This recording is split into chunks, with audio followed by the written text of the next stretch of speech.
Ay, nako. Sobrang init. Makapagdapat nga muna. Ay.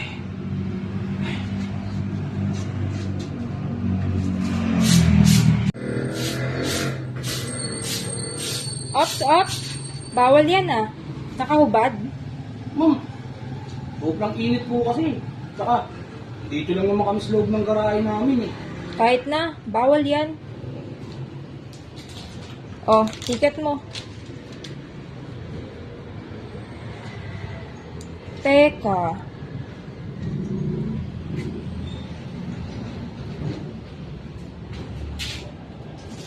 Oh, ito pa isang ticket.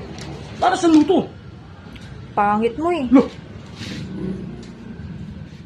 Dalawang violation. Wala namang ordinansa sa mga pangit, oh.